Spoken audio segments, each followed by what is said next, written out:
Employment and aggregate price level, ये जो है मैक्रो इकोनॉमिक में आता है। Okay, understood? Yes ma'am. समझ में आया? ओके, नाउ अभी जो है माइक्रो इकोनॉमिक के बारे में हम इसको और इलेबोरेट करके पढ़ते हैं कि माइक्रो इकोनॉमिक में क्या होता है। सो माइक्रो इकोनॉमिक में यहाँ पे भी देखो लिख सकते हो, अगर आपको और 2 लाइन का 2 मार्क्स का अगर आंसर रहेगा तो इसको किस तरीके से लिखोगे? Micro economic studies, micro economic studies the economic actions of individual under individual house hold, wages, interest, profit, etc. The individual consumer, produce, distributor is study under the microeconomic. इसको भी लिख सकते हो, ये भी आप जो है इम्पोर्टेंट है। ठीक है, तो इकोनॉमिक किसको बोलते हैं और माइक्रो इकोनॉमिक किसको बोलते हैं, ये मैंने आप लोग को आज बता दिया। ये पेज क्लियर है ना आप लोग को? Yes ma'am. धनंजय, डाउट है आपको? बेटा डाउट है तो पूछो। हाँ, कुछ डाउट है मैसेज किया इसमें है। हेलो, रुक जा, पहले क्या मैसेज? हाँ बोल बोल बोल बोल। ये माइक वो जो पहले वाला कुछ का है, वो जो कराया था वाला माइक्रो, ये जो माइक्रो इकोनॉमिक है ना, इसको ये वाला समझ नहीं आया।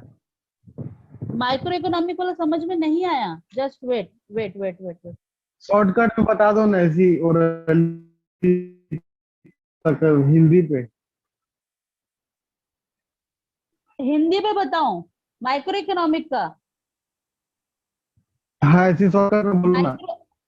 माइक्रो इकोनॉमिक इंडिविजुअल चीजों को स्टडी करते हैं। माइक्रो इकोनॉमिक में इंडिविजुअल, जैसे सैलरी हो गया, हाउस होल्ड के काम हो गए, वेजेस हो गए, इंटरेस्ट हो गया, प्रॉफिट हो गया, इंडिविजुअल इंडस्ट्री का जो भी प्रोडक्शन लेवल है वो, डिस्ट्रीब्यूशन है वो, ये सारे जब इंडिविजुअल में हम कैलकुलेट करते हैं, मेजरमेंट करते हैं, इसको हम माइक्रो इकोनॉमिक कहते हैं। ये देखो यहाँ पे लिखा हुआ है, इंग्लिश में भी देखो, micro economic study the economic action of individual. Individual का मतलब क्या था? एक सिंगल, जैसे ये कितना है, ये सिंगल है, ये चौक सिंगल है, दिस इज एन इंडिविजुअल। ठीक है, और जब अपन ये माइक्रो है, ठीक है, ये मान के चलो फॉर एग्जांपल ये एक माइक्रो, हम एक चौक के बारे में बात कर रहे हैं, ठीक है, वैसे ही एक बुक को हम पढ़ाई कर रहे हैं, ठीक है, ये माइक्रो में आ जाएगा। ठीक है, ये छोटे मतलब एक एक चीजों को जब अपन पता करते हैं, पढ़ते हैं, जैसे कि फॉर एग्जांपल बता रही हूँ मैं, ठीक है, जैसे कि एक बुक को पढ़ रहे हैं, ठीक है, अभी टाइम अपन एक बुक को पढ़ रहे हैं, फिर नेक्स्ट पीरियड में अपन एक अकाउंट्स पढ़ेंगे, उसके बाद नेक्स्ट पीरियड में अपन इंग्लिश पढ़ते हैं, हिंदी पढ़ते हैं। ठीक है, तो जब इंडिविजुअल सब्जेक्ट को जब रीड करते हैं, एक एक चीजों को रीड करते हैं, तो उसको इंडिविजुअल बोलते हैं। जब हम सब एक साथ पढ़ते हैं, ठीक है, हम ये भी पढ़ रहे हैं, ये मतलब हर एक क्लास, मतलब पूरा जो क्लास होता है, क्लासेस होता है, वो मैक्रो में आता है। जैसे ये एक सिंगल चौक है और ये जो है ये बहुत सारा चौक है ना, ये दिख रहा है बहुत सारा चौक है, तो ये एक यूनिट का प्रोडक्शन है, एक फैक्ट्री एक यूनिट का प्रोडक्शन है, और ये टोटल यूनिट का प्रोडक्शन है। ठीक है, तो ये एक यूनिट का अगर प्रोडक्शन है तो इसमें जो है आपको कितना, इसमें आप मेजर करोगे कि इसमें कितना चूना लगा है, इसमें कितना जो है वेजेस लगा है इस एक चौक के अंदर, ठीक है, इसमें एक एम्प्लॉय ने कितना काम किया होगा, इसमें कितना इंटरेस्ट, इसमें डेप्रिसिएशन, इसमें मशीन में बना होगा तो मशीन का कितना पार्ट इसमें यूज हुआ है, तो ये इंडिविजुअल अपन इसको कैलकुलेट करते हैं। जब हम इतने सारे चौक्स जब बनाते हैं ना, तो ये बहुत सारे मशीन, मतलब बहुत सारे मशीन काम आते हैं, देन फिर अलग अलग वेजेस, इन सबका अलग अलग वेजेस होगा। ओके, तो ये मैक्रो है और ये माइक्रो है। This is a macro and this is a micro. समझ में आया धनंजय? Yes ma'am. धनंजय का क्यों नहीं आवाज आ रहा है? वो चले गया डाउट रहता है। अच्छा, चला गया, इसी को सबसे ज्यादा डाउट रहता है। ठीक है, एनीवेज ये समझ में आया इतना। उसके बाद अपन पढ़ते हैं मैक्रो इकोनॉमिक। मैक्रो इकोनॉमिक में मैंने वही बताया कि जब अपन ज्यादा चीजों के बारे में पढ़ते हैं, जैसे कि थियोरी ऑफ प्रोडक्ट प्राइसिंग, कि कंज्यूमर का बिहेवियर कैसा है, देन प्रोडक्ट एंड कॉस्ट, उसका प्राइस, तो उसके अकॉर्डिंग जो है हम प्रोडक्ट का प्राइस रखते हैं। अब कैसे? जस्ट वेट, मैं वीडियो ऑफ करती हूँ। आप अपने बुक में देखेंगे, जैसे कि मान के चलो किसी भी थियोरी का, किसी भी प्रोडक्शन, किसी भी प्रोडक्ट का जब अपन प्राइस रखते हैं ना, तो हम सबसे पहले कंज्यूमर बिहेवियर देखते हैं। अब कंज्यूमर बिहेवियर किस टाइप का, अच्छा या बुरा नहीं, उस प्रोडक्ट से रिलेटेड वो कितना ज्यादा उसको कंज्यूम कर सकता है या क्या नहीं कर रहा है, ठीक है, तो उसको हम बोलेंगे कंज्यूमर बिहेवियर। मतलब वो उस प्रोडक्ट के प्रति कितना ज्यादा अपने आप को लगा रहा है, अपना कितना पैसा लगा रहा है, क्या वो कंटिन्यू उसी प्रोडक्ट को खरीद रहा है कि चेंज कर करके खरीद रहा है, तो that is for a consumer behaviour. Second है आपका theory of production and cost. अब प्रोडक्शन एंड कॉस्ट के ऊपर भी प्रोडक्ट का प्राइस रखा जाता है, ठीक है। फॉर एग्जाम्पल कि मेरा प्रोडक्शन, जो भी मैंने प्रोडक्शन किया उसका प्राइस जो मेरे को रखना है, तो उसका मैं पहले कॉस्ट प्राइस निकालूंगी। तो कॉस्ट प्राइस कैसे निकलेगा, वेजेस मैंने कितना लगाया, मेरा लैंड कितना यूज किया है, मैंने लैंड कितना मैम यूज किया है।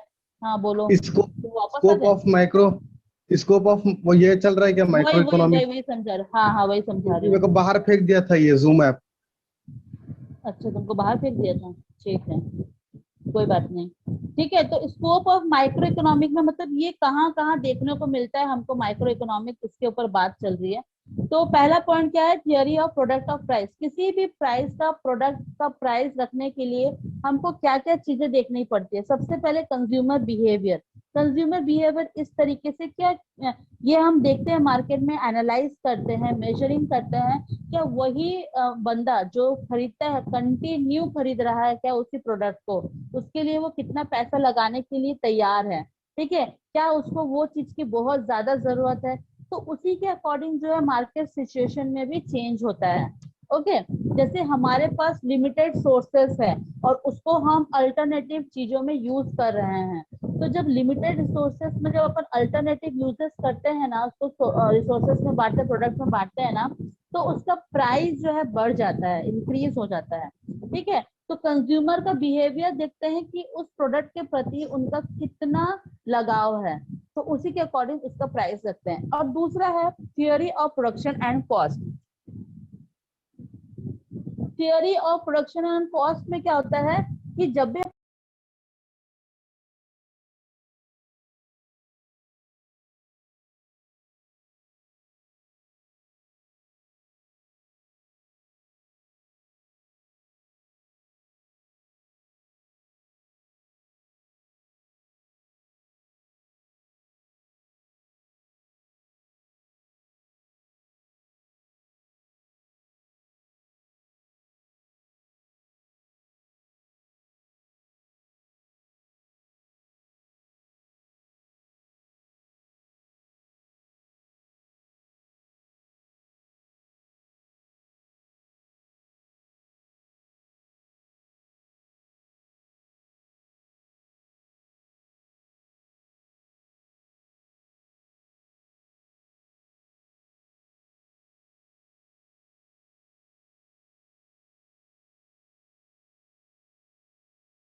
मैम शायद माइक ऑफ हो गया है, क्या भी नहीं है।